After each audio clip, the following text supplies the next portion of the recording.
Matagal ko din hindi nagamit ang paboritong hero ko na si Gatot Kapa, kaya ginamit ko ulit siya sa rank game. Maaga palang makakadalawa na agad tayo dito. Masyado kasing greedy itong core ng kalaban kaya maaga siyang nakatikim ng malutong na kaltok ni Gatot Kapa.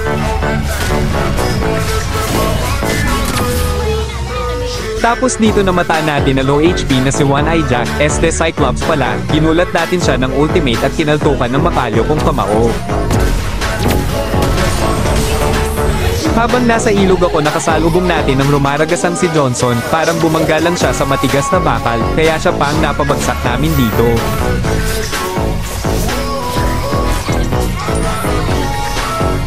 Akala ko dito kaya na ni Kerry si Harith kaya nanood muna ako pero kotse siya pa ang unang bumagsak kaya iginanti na lang natin siya. Sorry na Kerry, hahaha.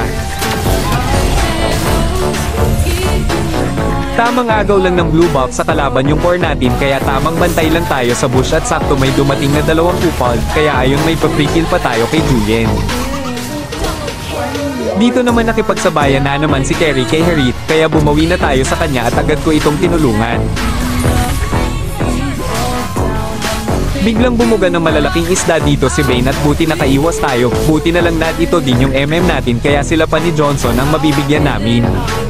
At ito na naman si One Eye Jack, habol ng habol, gusto pa niya pitasin yung mage namin, napa-ulti tayo dito pero sablay hahaha, pero hindi siya nakatakas sa kaltok ko. May masama na naman sanang plano dito si Johnson at Bane pero sila pa ang sinama sa amin hahaha.